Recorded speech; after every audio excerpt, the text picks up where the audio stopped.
ಬೆಂಗಳೂರು ರೈತರ ಭೂಮಿ ಉಳಿಸಿ ಕೃಷಿ ಹಾಗೂ ಪರಿಸರ ರಕ್ಷಣೆಗಾಗಿ ಆಗಸ್ಟ್ 18ರಂದು ಬೃಹತ್ ಹೋರಾಟಕ್ಕೆ ಕರೆ ನೀಡಲಾಗಿದೆ. ರೈತರ ಕೃಷಿ ಭೂಮಿಯನ್ನು ಕಿತ್ತುಕೊಳ್ಳುವ ಕ್ರಮವನ್ನು ವಿರೋಧಿಸಿ ರೈತರು ಹಾಗೂ ಹೋರಾಟಗಾರರು ಆಕ್ರೋಶ ವ್ಯಕ್ತಪಡಿಸಿದ್ದಾರೆ. ಹಸಿರು ಮರಗಳ ನಾಶ ಹಾಗೂ ಕೃಷಿ ಭೂಮಿಯನ್ನು ಕೈಗಾರಿಕಾ ಉದ್ದೇಶಗಳಿಗೆ ಬಳಸುವ ಕ್ರಮದ ವಿರುದ್ಧ ಪ್ರತಿಭಟನೆ ನಡೆಸಲಾಗಿದೆ. ರೈತರ ಭೂಮಿ ಕೇವಲ ಆಸ್ತಿಯಲ್ಲ, ಅದು ರೈತರ ಬದುಕಿನ ಆಧಾರ ಎಂಬ ಸಂದೇಶದೊಂದಿಗೆ ಹೋರಾಟ ನಡೆಯುತ್ತಿದೆ. ಇಂದು ಬೆಂಗಳೂರಿನ ಫ್ರೀಡಂ ಪಾರ್ಕ್ನಲ್ಲಿ ನಡೆದ ಬೃಹತ್ ಪ್ರತಿಭಟನೆಯಲ್ಲಿ ಚಿಕ್ಕಬಳ್ಳಾಪುರ ವಿಧಾನಸಭಾ ಕ್ಷೇತ್ರದ ಅಧ್ಯಕ್ಷರಾದ ಮುನಿಯಪ್ಪ ಅವರು ಭಾಗವಹಿಸಿ ತಮ್ಮ ಬೆಂಬಲವನ್ನು ವ್ಯಕ್ತಪಡಿಸಿದರು.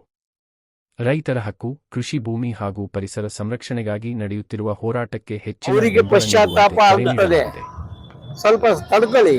ಪಶ್ಚಾತ್ತಾಪ ಯಾತ್ರೇನೋ ರೈತ ಯಾತ್ರೇನೋ ರೈತರನ್ನ ಒಕ್ಕಲೆಬ್ಬಿಸಿದ ಮೇಲೆ ಅವ್ರ ಶಾಪ ತಟ್ಟದೇ ಇರ್ತದ. ಎಂದೆಂದ ಸರ್ಕಾರಗಳು ರೈತರ ಮೇಲೆ ಗೋಲಿಬಾರ್ ಮಾಡಿದಾವೆ, ಅವತ್ತು ಆ ಸರ್ಕಾರಗಳು ಪತನ ಎದ್ದೋಗಿದ್ದಾವೆ. ಇದು ಬರ್ತದೆ 28ಕ್ಕೆ. ಇವರು ಎಲ್ಲಿ ಪತ ಇರಲಾರ್ದಂಗೆ ಹೋಗ್ತಾರೆ. ಸಮಯ ಬರ್ತದೆ, ರೈತರು ಈಗ ಅದನ್ನ ಕಲಿಸ್ತಾರೆ. ಈ ರಾಜ್ಯದ ಯುವ ಜನತಾ ದಳದ ಅಧ್ಯಕ್ಷರಾದಂತ ನಿಖಿಲ್ ಕುಮಾರಸ್ವಾಮಿ ಅವರ ನೇತೃತ್ವದಲ್ಲಿ 18ನೇ ತಾರೀಕು 19ನೇ ತಾರೀಕು ಪಾದಯಾತ್ರೆ ಆಯ್ತು. 15, 16ನೇ ತಾರೀಕು 2 ದಿನ ಪಾದಯಾತ್ರೆ ಆಯ್ತು. ಈಗ 18ನೇ ತಾರೀಕು ನಾವೇನು ಇವತ್ತು ಫ್ರೀಡಂ ಪಾರ್ಕ್ ನಲ್ಲಿ ಪಾದಯಾತ್ರೆ ಇಟ್ಕೊಂಡಿದ್ದೀವಿ. ವಿಧಾನಸೌಧ ಚಲೋ ಇದರಿಂದ ಇವತ್ತು ಬೃಹತ್ ಸಮಾವೇಶ ಇಟ್ಕೊಂಡು ಈ ದೇಶದ ಮಾಜಿ ಪ್ರಧಾನಮಂತ್ರಿಗಳಾದಂತ ದೇವೇಗೌಡರು, ಈ ಕೇಂದ್ರದ ಮಂತ್ರಿಗಳಾದಂತ ಕುಮಾರಸ್ವಾಮಿ ಅವರು, ನಿಖಿಲ್ ಕುಮಾರಸ್ವಾಮಿ ಅವರು, ಈಗ ತಾನೇ ನಾಡಗೌಡರು MP ಇವರು ವೆಂಕಟರಾವ್ ನಾಡಗೌಡರು ಬಂದೋದ್ರು.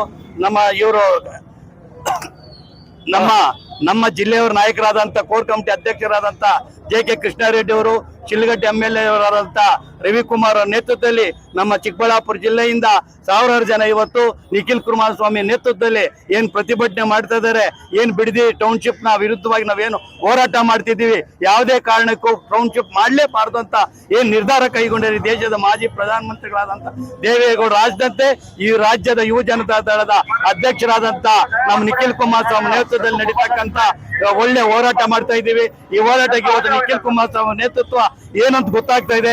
ಇವ್ರು ಹೇಳ್ತಾ ಇದ್ದಾರೆ ಅವರ ಪಟ್ಟಾಭಿಷೇಕ ಅಂತ. ಪಟ್ಟಾಭಿಷೇಕ ಹೌದಾ ಇಲ್ವಾ ಅಂತ ಮುಂದಿನ ಬರುವ ಚುನಾವಣೆ 2028ರಲ್ಲಿ ನಿಖಿಲ್ ಸ್ವಾಮಿ ಅವರ ಏನು ಅವ್ರ ತತ್ವ ಸಿದ್ಧಾಂತ ಗೊತ್ತಾಗ್ತದೆ, ಅವ್ರ ತಾಕತ್ತು ಗೊತ್ತಾಗ್ತದೆ ಅಂತ ಈ ಮೂಲಕ ರಾಜ್ಯ ಸರ್ಕಾರಕ್ಕೆ ಒತ್ತಾಯ ಮಾಡ್ತಾ ಇದ್ದೀನಿ. ಬೇಗನೆ ಇದನ್ನ ಇವತ್ತು ಏನು ವಿಧಾನಸಭೆ ನಡೀತಾ ಇದೆ ಆ ವಿಧಾನಸಭೆಯಲ್ಲಿ ಇದನ್ನ ವಿತ್ಡ್ರಾ ಮಾಡಬೇಕು.